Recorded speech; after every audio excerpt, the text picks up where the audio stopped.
All right, what's going on, everybody? So today I'm going to be showing you how I put the Honda Radiator in my 6th gen Camaro. It's a super easy way I found to do it. It's pretty cost effective also.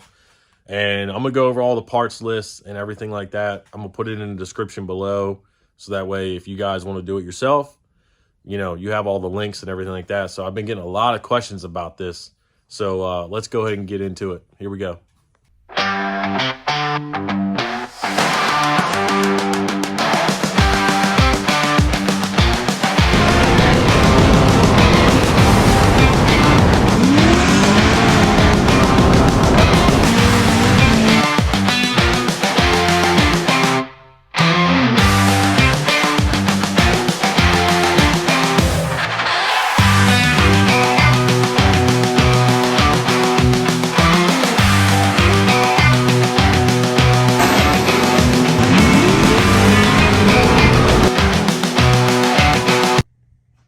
All right, so let me go ahead and show you guys.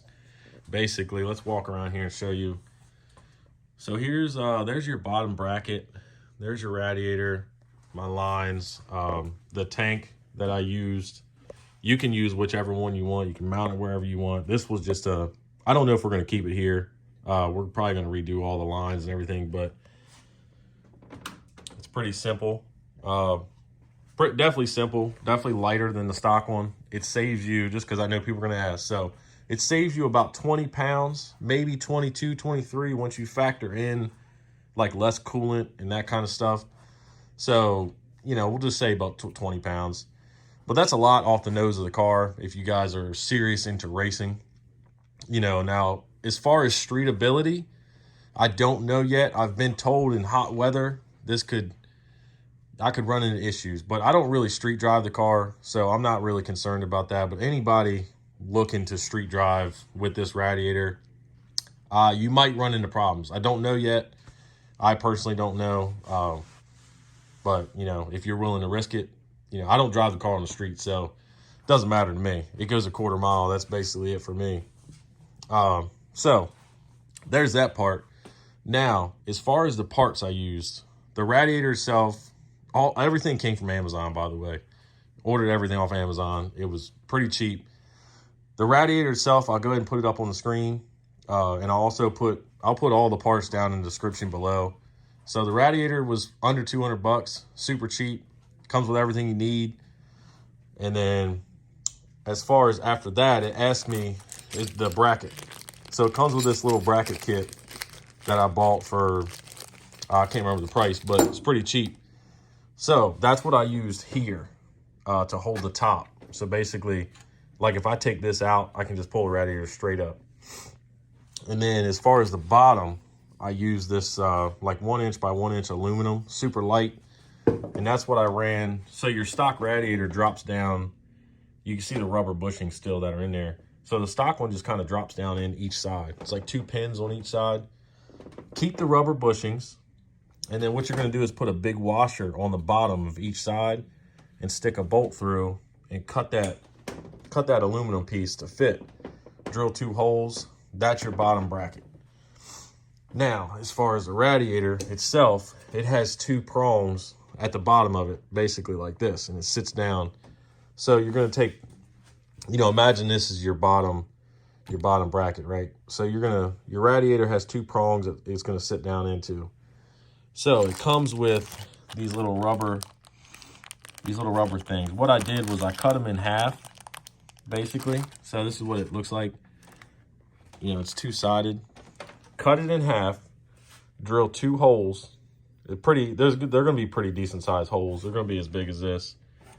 So drill 2 holes. Mark your holes, and then set that rubber bushing in there in each one. So that way, when you set your Radiator down in it, you don't want metal on metal, because that's a good way to crack, or you don't want aluminum on aluminum. It's a good way to crack something. So you want that little bit of cushion for like the vibration and everything. So you'll drop that down. So it just sits down in there. And then this top bracket, literally just drilled a hole, put a little, I'll probably cut that a little bit shorter, but that was for now. So that's all that's holding it in. So if you take that off, it'll pull right straight up. Like if you ever need to pull a motor or something like that, it's a super simple way. It does have a drain on the bottom of it, which is nice. So I can drain it at any time. You know, just some perks of it. And plus, for you boosted guys, if anybody has like a Z01 with a blower, you know your blower comes off like here. So you could actually run your intake down, you know, down in the front and stick it down in here to flow even more air. So that's another, for you boosted guys, that would be, you know, I would do it personally, you know, because that's going to gain power for sure, better airflow. Other than that, I mean, that's pretty much the parts, and that's a quick, you know, I'll go underneath the car here and show you.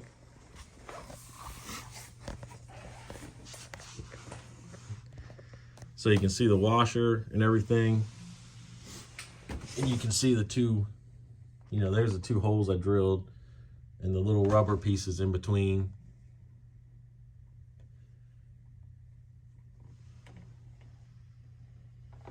And that's basically, I mean, that's it. It's super simple.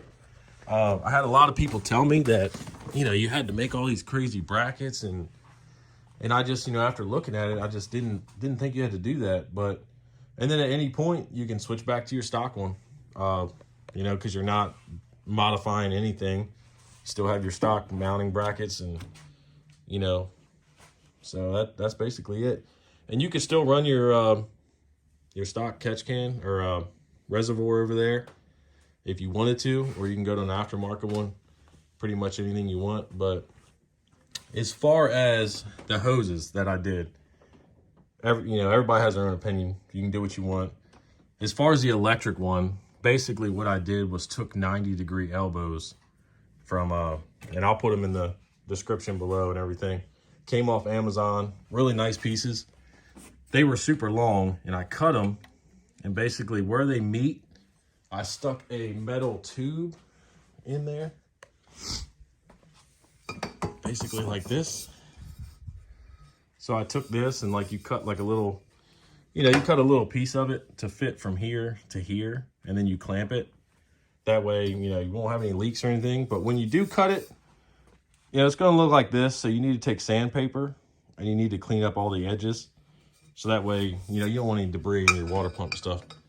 So, and as far as the bottom, it was just a 90, and I cut it, another 90, cut it, and then you can see the metal tube at the bottom.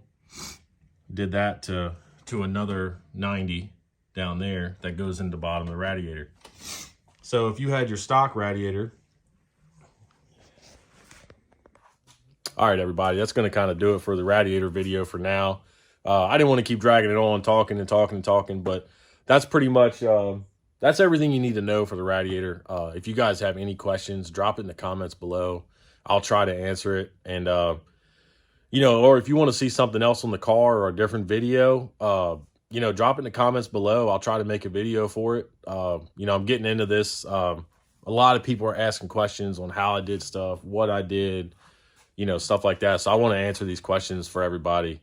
Especially the frequent ones. This was one that I got ever since I did this. I mean, it's like every day I'm getting a question about it. So I had to make a video, you know, just trying to help people. So I hope if you decide to do this, I hope this video helps you. You know, and if you do, send me a picture of it on Instagram or something. I'd love to see it. It'd be cool to, you know that I'm helping people.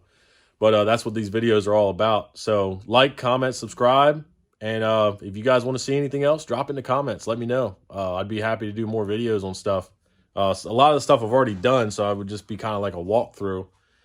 But yeah, so until next time, I'll see you guys in.